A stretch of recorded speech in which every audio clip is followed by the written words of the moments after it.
So you guys, if you don't know who Lisa is, this is Lisa. She's amazing. I literally set a goal, like, kind of like a dream, like, oh, I'd love to talk to her one day. And I was like, maybe she lives somewhere near me, maybe, fingers crossed. And I see that you live in Toronto. And my husband and I have a running joke. My husband loves Maddie Hapoya and Peter McKinnon, and they are YouTubers from Toronto. And so we have this running joke that all the good YouTubers live in Toronto. And but we have a running joke. Well, it's not really a running joke. There's so many who live in LA. Like, we have no excuse. Like, wow, the grass is always greener, right? So I was like, I really want to collaborate with her. So I started following you, watching your stuff, and I just loved your stuff. And I thought, man, I'd love to introduce you to my little audience over here that I'm pretty sure is mostly consisting of mothers. That's usually the feedback I get. So everybody, this is Lisa. She is a mother of 7 kids. She is the sweetest person ever. And all of her links will be in the description because you should 100% follow her on Instagram. You are hilarious. Oh my gosh. I love when I see that you're on Instagram stories. No way. I'm like, she's going to be funny or she's going to like deliver some sort of insight. You always are showing up for everybody in such a positive way, just like in your own life. And I think that's something that all of us need to figure out how to do. How do we show up for ourselves and do what we're all called to do individually and do it in such a way that it blesses other people? And that's what I love about you. I mean, we could talk about so many things because you have 7 kids, and I think that's amazing in and all of itself these days. And I love how you live your life according to your faith and things like that. I think that's super brave and bold, especially today.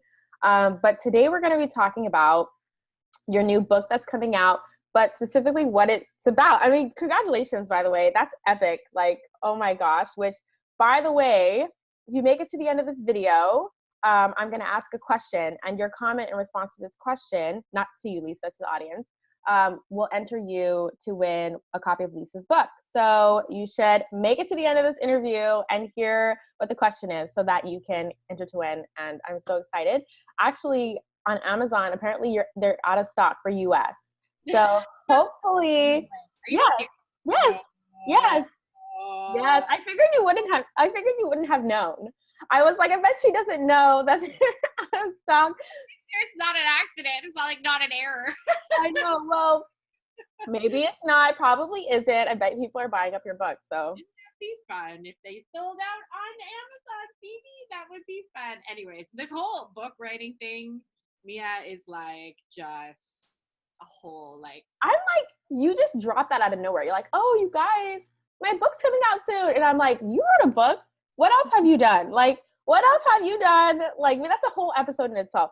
How did you write a book in your insane life? I've been trying to write a book myself, and like, nope, hasn't happened yet. Like the post-it notes on the fridge. I gotta tell you, the book was birthed out of many, many, many years of failing at the pursuit of work-life balance. But to be honest, it wasn't just work-life balance. It was failing at the pursuit of confidence in who I was. Okay, let's leave it like that. Honestly, I believe that work-life balance isn't really about work-life balance. Yeah, work-life balance is more so about understanding what your priorities are. I'm so sorry. We have to pause because there is a child screaming. Oh, don't worry about it. Anytime you need it, girl, you're good. You're good. No, I know, fine. Because you've got your husband watching kids. Okay, so I know, I'm lucky. No, don't worry about it. Pick it up. You want me to pick it up right from where yes, I was? Yes, confidence. So, because I think the interesting thing that happens when we become moms is that our confidence can be shattered. Because think about it. Before you were a mom, there were things in your life that very likely you measured success by. So for example, I got to the gym 5 times this week, or my boss gave me an amazing performance review. Or if you're an entrepreneur in direct sales, oh my gosh, I did 5, parties this week, or 5, whatever this week. Then you become a mom and suddenly it's like, first of all, uncharted territory. Your measurement of like every child is different. So you can't even be like, it's so hard to even compare to like, your sister's kids or some mom on Facebook or whatever. Like every child is different. So no strict measurement of success in that way. And then, of course, there's so many other competing things that can make motherhood, like the dynamic with your spouse, whether or not you have childcare, all the mental things that go in your head. Like there are just so many ways to feel like a failure in the world. And that's why I think I frame it rather than like a pursuit of work-life balance. For me, it was a deep desire to feel confident in who I was, and then a deep desire to be able to live that out in a way that was a win for everyone. So meaning it didn't negatively impact my husband, it didn't negatively impact my relationship with my kids, and it didn't negatively impact my health. And this is why I feel so passionate about self-care for moms, because I think it's like moms forget, like I don't know where this came from, but this whole notion of like I have to pour every single ounce of me into my children. Whose to-do list is longer? Whose to-do list is longer? What are you doing? Oh, how busy are you? I'm so busy. Like at the park, that is the talk. And I'm like, why are we thinking about how busy we are? You know, it's just crazy. It's epidemic. Like I really do. This sort of notion that busyness is success, or that we should not be we should not like there's definitely a feeling of, if I take care of myself, this is somehow making me a worse mom because I'm being pulled away from my kids, or I'm burdening my husband who has to watch them now, or oh, I feel bad, I can't ask my mom to come over again so I can go get my nails done. And that is I call stop it on all of that, because if we cannot fill ourselves up, we cannot give to the people who need us. Like motherhood can be very draining. Yeah. Very draining. And so that's why I'm so passionate about self-care, because it's not something that should get thrown out the window or forgotten about just because you became a mom. Yes. Oh my gosh. There's so much in that. We could do the whole interview just on what you said. We probably will. I have questions here, but I'm like, I'm just going to trust the Lord and go with the flow. But thank you for that. First of all, I want everybody to know that Lisa always is talking about how much she loves motherhood and how she didn't even realize how much she loves motherhood. So I think that it's incredible that in the same sentence, this is how I know that you're a balanced person, truly. You're able to say, I love my kids, I love motherhood, and motherhood can be draining. And motherhood is draining sometimes. Because that means that you're like honest with yourself. And I think a huge part of confidence, gaining confidence, is honesty, right? Being authentic and honest and vulnerable with yourself first.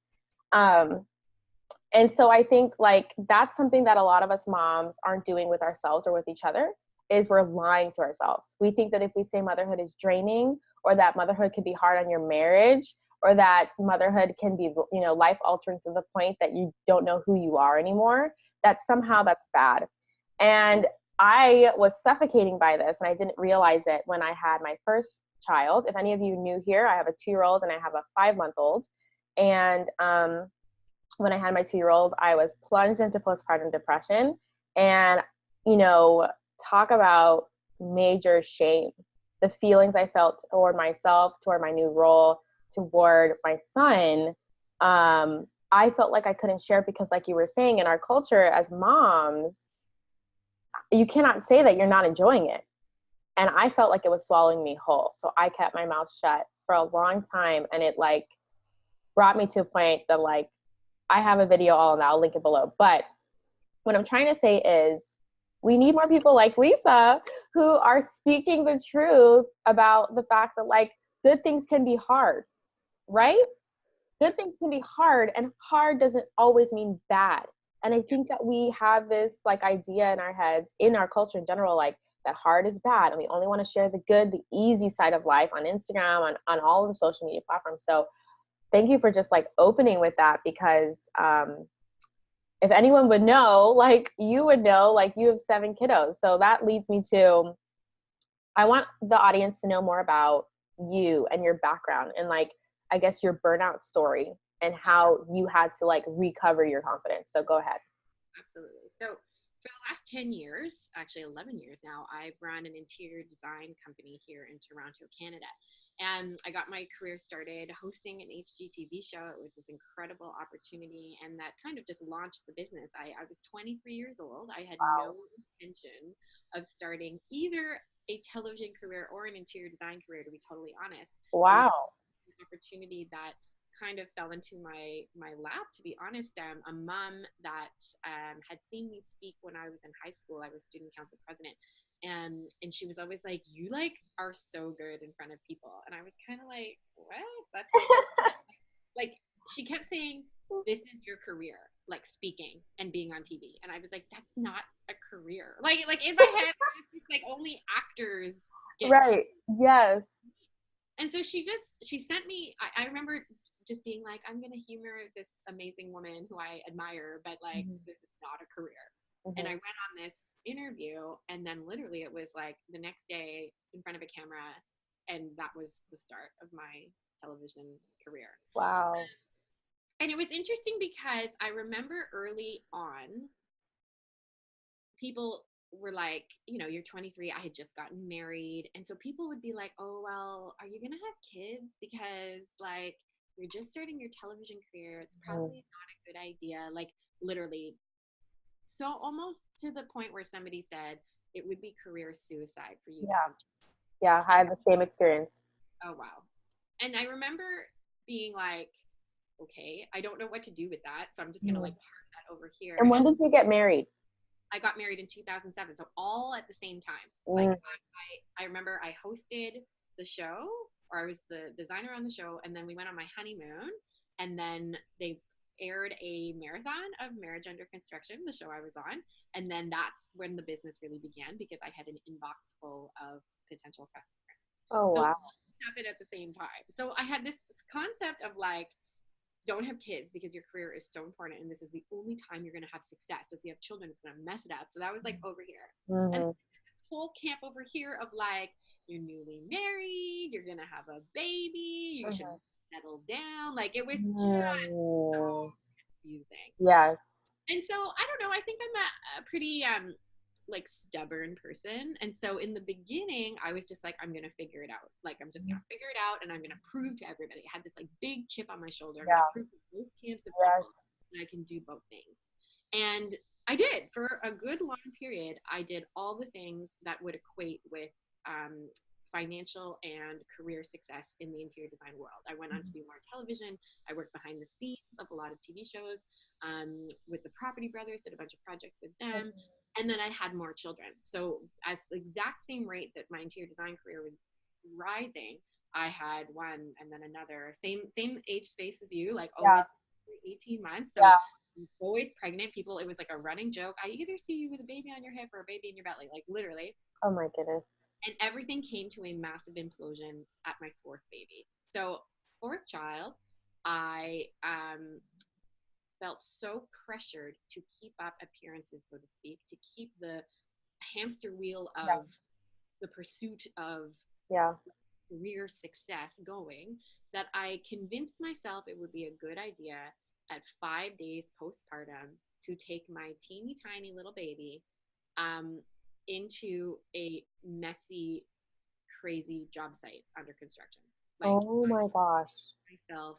And I remember I was sitting in my minivan, and I was like looking around my car. Like my passenger seat had like my bag with all these interior design things in it, fabric samples, paint chips, like pouring out.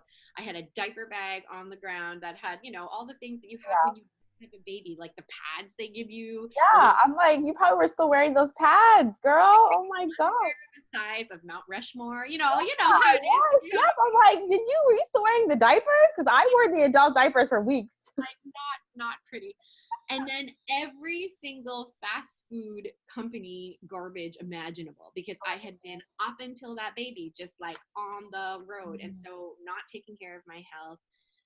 And I remember just like looking around my car, and that's when it hit me that my priorities were as messy as my minivan. And that is when I literally put my head on the wheel and I bawled my eyes out.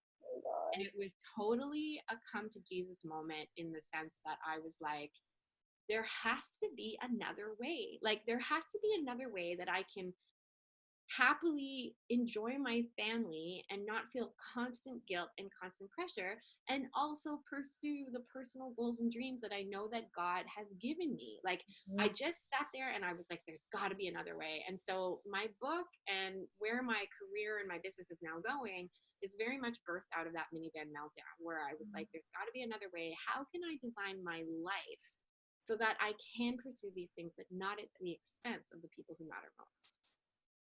Oh, girl, you speak to my heart. Like, seriously. And I'm sure so many other moms watching, because what I came to as I started to try to like figure my life out, I started my career, just a little bit of background. Right after college, I started my career at an ad agency, this huge company. And I was quickly doing really well and impressing my managers and all this. But I started my job there pregnant, and I didn't tell anybody because I was worried that if they knew, that I wasn't going to get the job. And at the time, my husband was just laid off. So I found out I was pregnant on a Wednesday, and on a Friday, my husband was laid off from his job. So all of a sudden, I really needed to find a job. I had no insurance. I had nothing. So, I mean, thankfully, I found this job so quickly. But basically, it was a huge part of my identity was my career and what I could do for other people. And so when I had my first child, I very much felt like the need to prove. And when I realized that it was impossible to do that, I started to feel like my health crumbling and my anxiety rising. Once I had my baby, I went back to work and realized I could not keep this like crazy schedule up because they still expected that of me, and I had to quit. And so I thought that I started to freelance and do things because I needed to still earn income, but I felt like there was no way that I was going to be able to balance both. That either I needed to be a full-time mom or full-time at work and put my son in childcare, but that there was no way that I could do both, because that was the example I saw around me.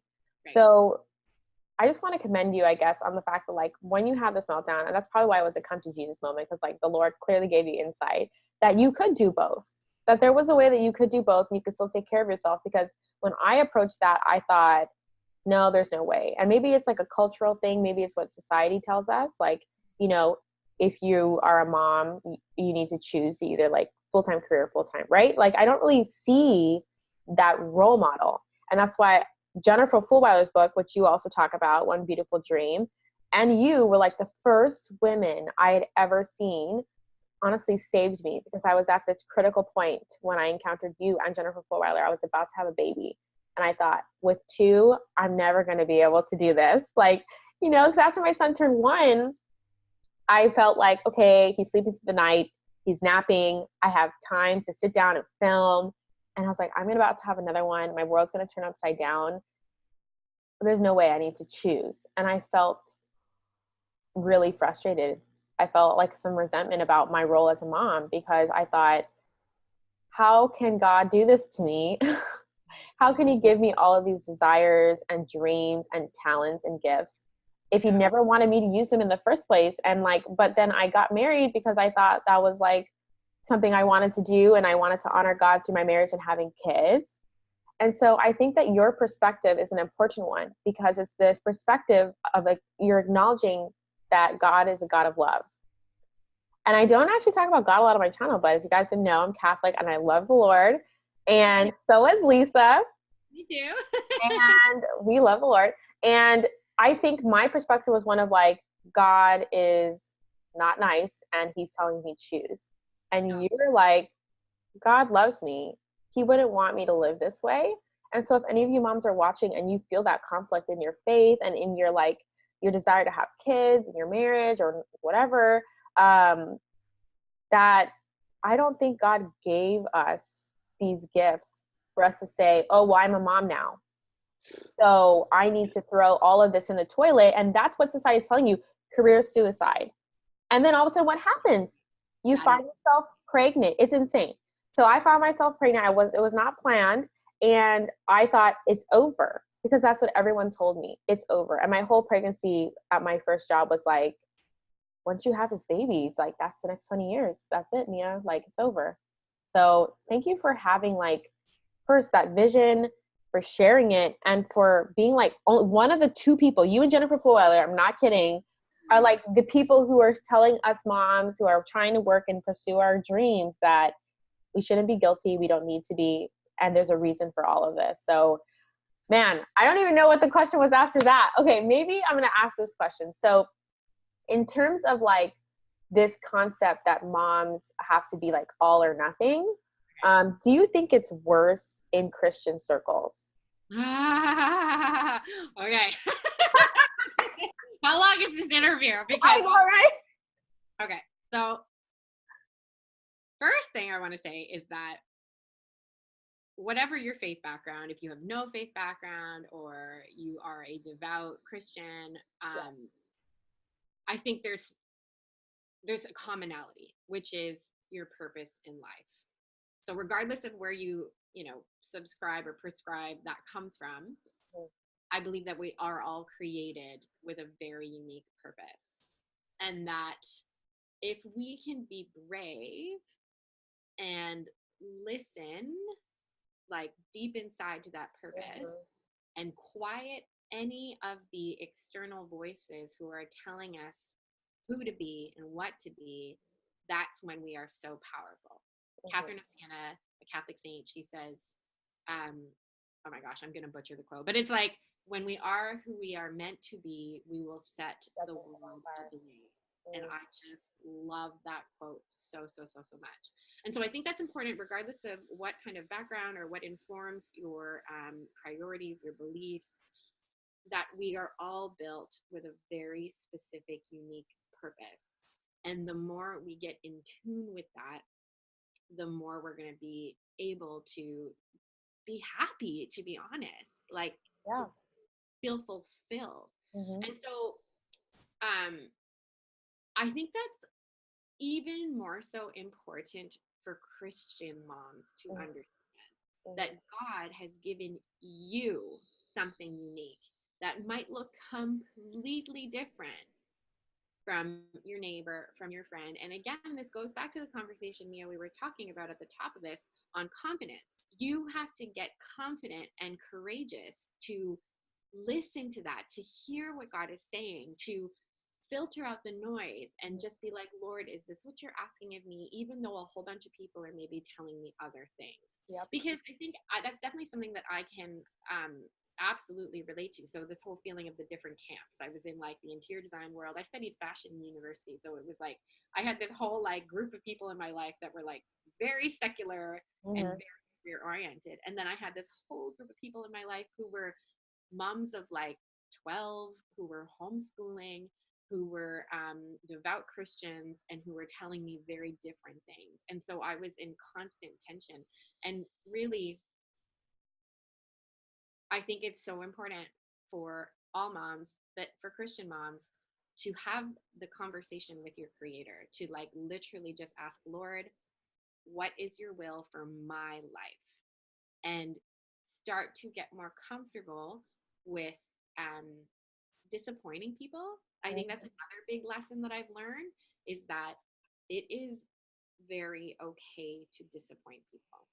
And let me just unpack that really quickly. Like, I know in my life, I was pursuing this interior design career because I kind of just thought that's like what I was supposed to do. I hosted the show on TV. So everyone else who I had seen host shows on HGTV ran successful firms. So I was like, well, that's what I need to do. And then I would look at these women who were starting to do projects like in, Dubai. And I'd be like, well, I clearly have to find a client in Dubai. Like I kind of was just formulating success based on the expectations of others. I was listening to my parents. I was listening to business mentors that I had. I was listening to all these other people because I was like, clearly this is the path I'm supposed to take.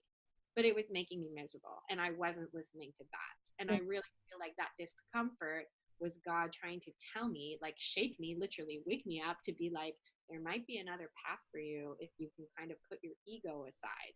And so I think it really just comes down to that, is that like God has a unique plan and a unique path for everybody. And we have to have the courage to hear that and then follow.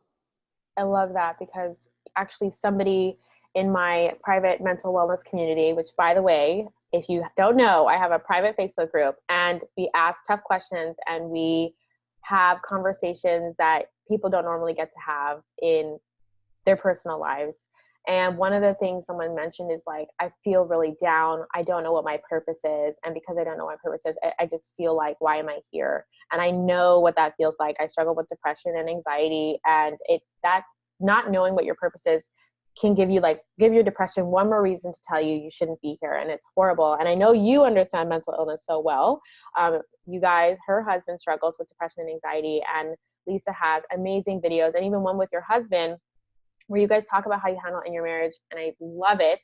Side note, I will link those too. I'll link all the things because you guys need to check her out. Like, she has so much practical stuff. Anyway, what was I saying? Oh, okay. So one of the things that I think that we don't realize is that discomfort, that misery. So many times I think we see in our culture, hustle hard and long nights and don't sleep, and that's how you get to where you want to go.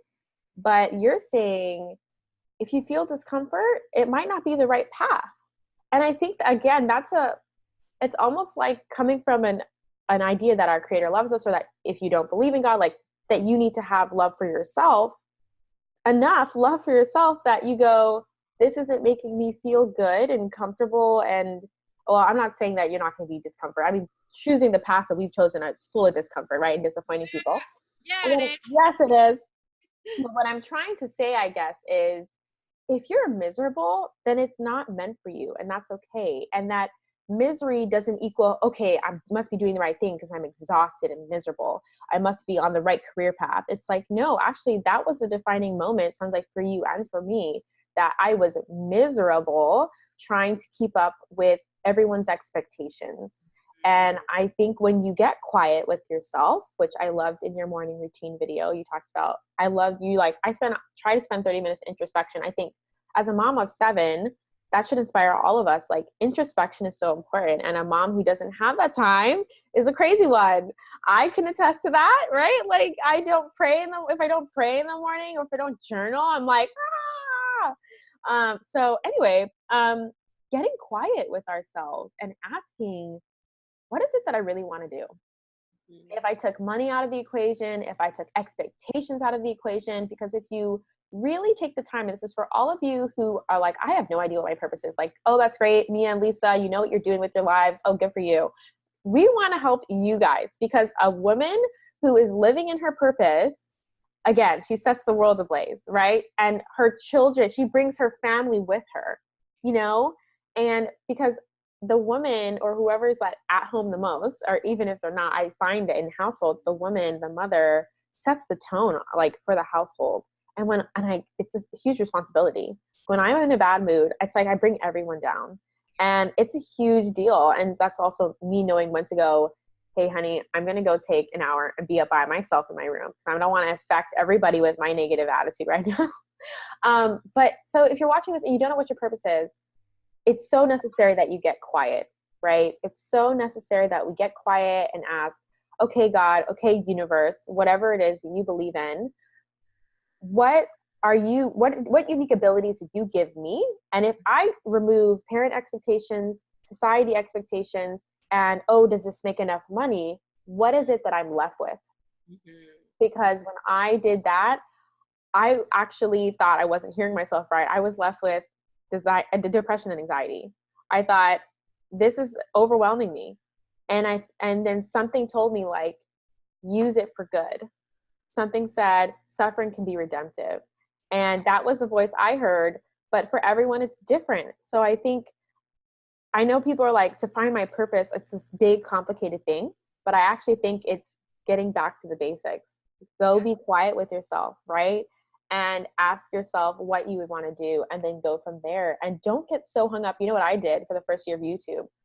I was upset that there wasn't someone else to model. Like how you were saying, oh, she's in Dubai, I need to go do this in Dubai. And they did this, they have this firm. I thought, I'm doing YouTube now. What mother is doing YouTube and I need to do exactly what she's doing? And I couldn't find it, like the mental health, like, because I talk a lot of my content's mental health.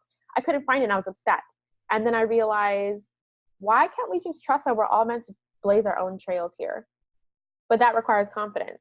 That requires confidence that you don't need someone else to tell you every step of the way what to do, because you're being led by, either you're being self-directed by your own confidence, or you're being led if you believe in like the universe leading you or God leading you. So man, that was just like so important. And there was a question I had about like, I guess, okay, so like, how did you grow your own confidence? Because it takes time. Yeah.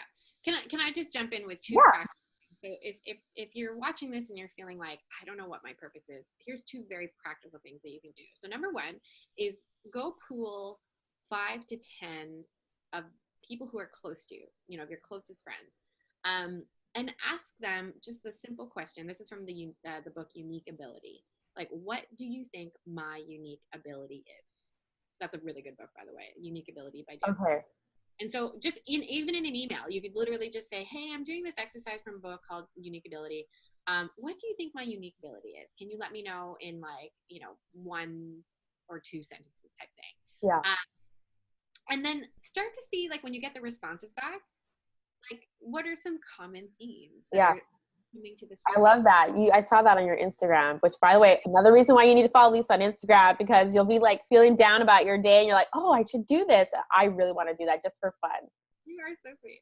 And then the second thing to think about is, I would like picture yourself at a milestone birthday. So like maybe your 70th birthday. And maybe, God willing, you've got adult kids around, you've got grandkids. Like, picture that environment. And then people are starting to get up and say like a cheers or a speech about you. What do you hope they say? That, I think, is another way that you can get a bit like in a very practical Yes. way. This is why I love interviewing. Okay. And conversation. No, because we all have something different to offer. If someone asked me, Leah, well, what did you do? I'm like, I sat down and I got quiet and I journaled and I meditate. And people are like, I just don't vibe with meditating, Leah. Like, and then Lisa's over here, like, email your friends, ask the questions, imagine in the future. Like, and I thought of that for some reason when I was doing my makeup. I was like, one of the things that I did was I imagined, like, the whole, like, imagine your eulogy, you're at your funeral, and what are people saying about you? And I do think that's huge, but I almost like imagining when you're just old, because then you're like, I'm sitting there and I'm receiving it. Because there's almost this feeling where I'm like, well, I'm dead and gone. I don't care what people have to say about me. I know what you mean, though. Yeah. So, no, I love that. So I hope that is helpful for any of you who are like, I don't know how to find my purpose. And I think when we become moms, it's almost like we don't know where our voice is. Like, if we look inside our head, it's like, oh, I need to pump, I need to wash the laundry, I need to do, our head, like our inner voice is like so quiet, and it's like we have to like uproot it, we got to bring it back to life. So anyway, thank you for that. So let's dive into the confidence thing, because I think another common question among women and moms is like, well, how do I get confident? This is a very good question. And I think the unfortunate thing is that it's not a like rapid thing. It does take experience. But what I would say, so when I look back at my own story, and I talk about this in The Possibility Mom, my book, I had to really look back on my history and like literally do a timeline of my life and kind of look at the key things that happened along the way: births of kids, anniversaries, things that were great in my career, and what have you. And I had to like look at the times that I was most happy and the times that I was most miserable. And it was a really interesting exercise to do, because I started to see common themes in the times that I was most happy. And they were the times that I was like feeling free with my family. So feeling not guilty about doing 100 million things at the same time. And so the development of confidence, I think, really comes down to a little bit of experience, trying something, and then literally asking yourself and assessing, like, did this work? Do I feel good? Did this have a positive impact on the world? Did this have a positive impact on my family? And then if it didn't, not that it's necessarily not a thing or not part of your, true being or true spirit or something, perhaps is there some way that it has to be tweaked, right? And so I would say that being confident really is not a quick thing. it requires you to try things and then see, did this feel good? And then on the other, with that, confidence very much comes from trusting the Lord. I absolutely think, because when we can literally say, okay, like I surrender, I relent of my preferences, of my of my stubbornness, of my need to be in control, Lord, and I trust your plan. I think that can be extremely powerful. And again, it takes courage when you think So about it. hard. Yeah. Courage to say, I'm going to let go and throw out perhaps what I want. And I really want to hear, Lord, what you want. Yeah. So it is a bit of a like, it's interesting. It's a bit of a, I can do it, but I can't, please, Lord. Literally. Yeah, exactly. Yeah. I think that's literally what it is. Yeah.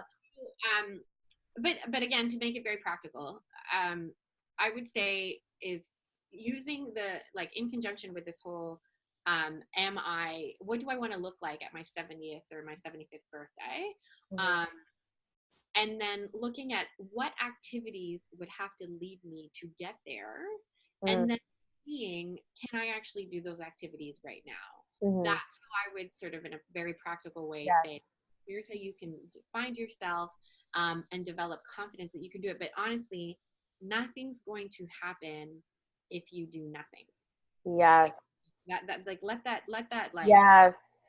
Nothing will happen if you do nothing. Okay, so I'm going to be super vulnerable right now. Okay. My book took me 2 years to write. Is that a long time?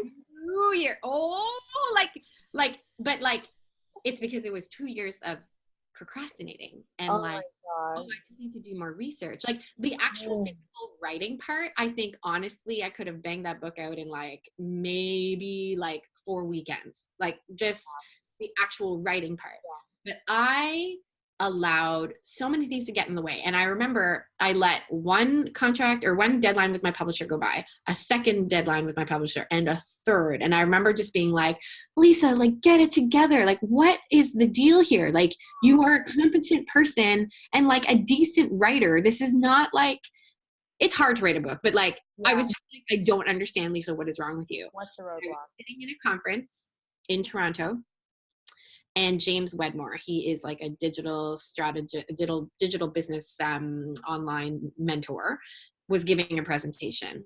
And he literally said the words that finally made me realize what the heck was going on.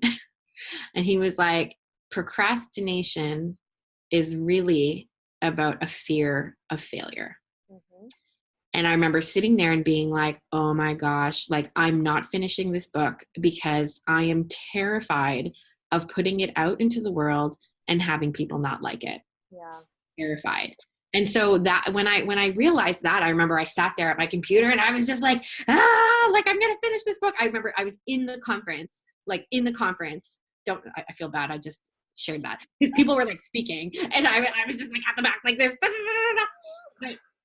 we do not, like, if you want to stay safe, do nothing. Yeah. If you want to truly live the most abundant and incredible and exciting and profitable, I argue, life possible, you have to get over this fear of failure. You have to get over this fear of what are people going to think. And you just have to do it. And I promise that is where true confidence comes from, action. Lady Gaga, okay, at the Oscars, gave this acceptance speech. Yes, I loved it. I was bawling because that is exactly it. Success to me is not like winning. Like, for example, we're doing press for my book and I'm interviewing PR companies and they're like, okay, well, is one of your goals to be on the Today Show? And I'm like, like, yes, if I got on the Today Show, would that be fun? It would be amazing. But I'm not going to use that as like the success, or I'm not going to allow that to be like, oh, okay, I've made it, I'm done. No. Do you know what is success? That I called the PR rep because I was terrified to call, because this whole notion of launching a book into the universe is still terrifying to me. So I really believe that true confidence comes from small action, and action in the face of fear. Yes. Oh, So much goodness there. I'm like, where do I even begin? But that's so true. And that's something that I'm learning right now is like, I've been doing my best. Like, I've been struggling with my newborn. She's not even newborn, 5 months, but she's sleeping like a newborn, which means not at all. So I've been struggling with the sleep deprivation. So beautiful, if I can just say. Like, Oh, thank you. like, look how fresh your face is. Oh Like, my, there's like, makeup on my face. I had to because I've been like so tired, and I was like, well, I want to look good, and like this is my first interview, which, oh my gosh, thank you so much. This is a success. This is a milestone. But you know what, the milestone was actually when I reached out to you in the first place. you're awesome. You know, like you were saying, like, let's scale it back. Let's give ourselves the space to acknowledge our small victories. And I think that's something I struggle with. That's a huge, I think you said you're sanguine choleric. Yeah. I'm choleric melancholic. Oh, So wow. I know my husband says the same thing. You just want perfection all the time, Oh and then my you're God. on yourself if you're not perfect. Yes. Well, that's You just read me like a book. Yeah, so I'm trying my best to create, and I'm like, oh my gosh, this is not enough. It's never enough. And it's like, wow, Mia, it's actually important if you struggle like me to be a perfectionist. It's super important that you recognize what your real benchmarks are. I thought, oh, I don't need to define it, because then I'll put restrictions on myself and I'll feel like a failure. Actually, not defining has made me feel like a failure. I think define it, but just don't make it like so insanely high. Define the small victories so that you can see I am making progress. And having also to recognize, like, yeah, you're not getting any sleep at night and you're up all day with your 2-year-old. You know, the whole, oh, why aren't you sleeping when Ellie's sleeping? I'm like, because I have a toddler who needs like a lot of attention right now. keeping a child alive is a victory. It is. And I was not giving myself that, like, I wasn't acknowledging that for myself. So, wow, that was a deviation. Oh, but in terms of that procrastination quote, if you are a perfectionist like me, I've heard it stated as procrastination is perfectionism with nice clothes on or something like that. Like, it's literally, you know, you're not struggling with research. You just want this to be perfect. And because there's no such thing as perfect, you're never going to start. You're seeking something that doesn't exist. And all of my projects up to this point, all of the action I've taken is because I went, it doesn't need to be perfect. It doesn't need to be perfect. And every time I'm writing a word, it doesn't need to be perfect. It doesn't need to be perfect. And it's hard. It's hard. But the only way that you're going to show yourself and grow in confidence that I can do hard things, even if they're not perfect, even if I'm scared. Because I think one thing that you pointed out is you're still scared of this book coming out. I'm terrified. It's not like you wrote it and now the fear is gone and you're walking into the brave. Like, you know, people, I had that notion, and I think it's important to state it now for anyone who doesn't know that those of us who are putting ourselves out on social media or writing books, we are still scared. This is an important distinction about pain. So we were talking before about how I was miserable at times in my interior design career, and I was not listening to how miserable I was. This is different. Mm-hmm. The discomfort of doing something unknown, this is something that we should listen to in a good way. Like, yes. not in a like, okay, maybe I shouldn't do this. Yes. No. It is going to always be uncomfortable. And like we've been talking about in this wonderful discussion, discomfort does not mean bad. Like, suffering can have meaning. Mm-hmm. So I just want to make sure that's like very yes. clear. If it's for a purpose, right? So you need to ask yourself, am I suffering because I am trying to live up to the unrealistic expectations of other people? Or am I suffering because it's for this like purpose that I feel deeply that I'm here to do? You know, every time I put something out about mental illness, I'm worried that people are going to look at me differently. I'm worried that someone's going to mom shame me for my postpartum depression, or, you know, I am nervous about that stuff. There's some discomfort that's kind of like almost like excitement, like kind of like a good anxiety where you're like, oh, I'm excited, but I'm nervous. But there's some that's like, I'm genuinely concerned, like that when we put ourselves out on YouTube, that someone is going to like say something really horrible to us. So there is that, but it's like, we're willing to forge through that discomfort because it's almost telling me like you're in the right place. If you're living in a space where you are living in your purpose and it doesn't feel comfortable all the time, then you're living fully. I would argue, right? Like, I'm sure you're a Dr. Brene Brown fan, right? And she's like, you cannot simultaneously live wholeheartedly, fully alive, and also be completely safe and away from all harm. If you want to be fully alive and live wholeheartedly, you're going to be out in the open and you're going to be vulnerable. And there are people who are going to simultaneously love you for what you're doing, and there's going to be people who might be mad at you for what you're doing. But there's this strength that comes, I think, when we're doing something that we know we were always meant to do, whether you're writing a book, or you're putting yourself out on YouTube, or you're starting a business, or becoming a mom. I think there's a strength that comes with doing the right thing. But don't think that, because this is what a lie I told myself, that I think a lot of us tell ourselves: I will be ready when I am no longer scared. Huh. No. Instead, yeah, no. And then you'll take 2 years to write a book, like, because I read a book, which I've talked about on my YouTube channel before, and I'll link it below, called Imperfect Courage. And it's by Jessica Honegger. Do you know Jessica Honegger? No. She's amazing. She's the owner or the founder of a socially conscious fashion brand that like employs women all around the world in like third world countries, called Noonday Collection. That's what it's called. But the book Imperfect Courage is about her founding this company and how she defines courage as walking alongside fear, going scared. She calls it going scared. She's like, I feel the fear and I go anyway. And that is the definition of courage. It's not the absence of fear, right? It's doing the thing in spite of the fear. I think we've like redefined it in our minds to think that courage means that you're just not scared and man, I want to be like her and I want to be like him. And no, I think it's learning like, I feel the fear and I'm going to go anyway. And that book really helped me to start the path of doing the stuff that scared me, because I thought, oh, the fear's there. Hi, fear. Everything's okay. Liz Gilbert has a great book called Big Magic. I don't know if you know of that book. She talks a lot about fear too. So I just want to throw those books out there. I'll link them below for the audience, because I do think after this discussion, I think it's really important to, if you're still feeling nervous, but you're excited to learn more, like delve into these books, because man, there's some books, right? Like they just turn your life around, I feel like. So anyways, man, where are we at? Let me check our time here. Yeah, this is so much I fun. know. And technically it's almost time for me to go. I need to wrap this up in like the next few minutes. There's so much good stuff here. And you guys, if you have any questions for Lisa or me, leave them in the comments. I think that this is a great starting place. Like I had a plan, but I kind of wanted to see where this interview would take us. And I think what we've left with is how like confidence is important, not living to other people's expectations is important, how to even start finding your purpose. But honestly, Lisa, everything that you were saying makes me want you to like host a workshop, because you have this process. You really do. You have this concrete process for how you figure out what you're going to do with your life, breaking it down to the smallest steps. So I don't know if part of that's in your book, or maybe you help people like guide them through it, but I'll just give you a minute. Yeah, talk about your book.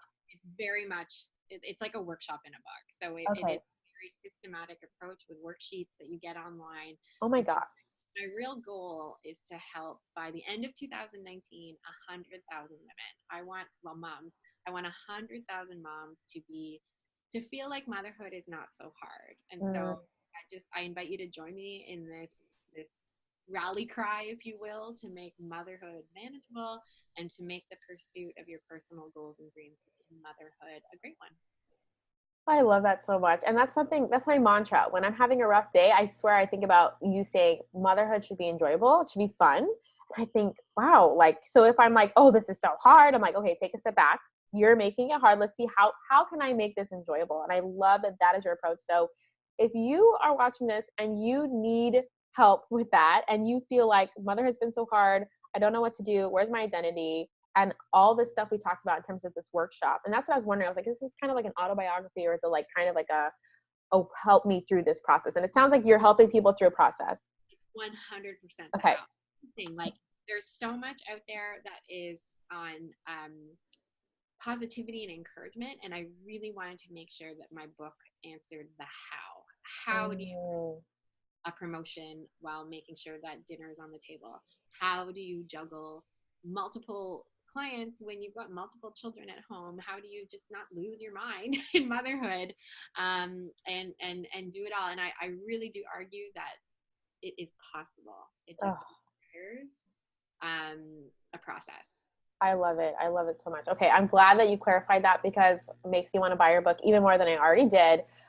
Again, so if you made it to the end of this video and you comment below, tell us what, if money wasn't a factor, if society expectations, parental expectations wasn't a factor, what is the thing that you would do?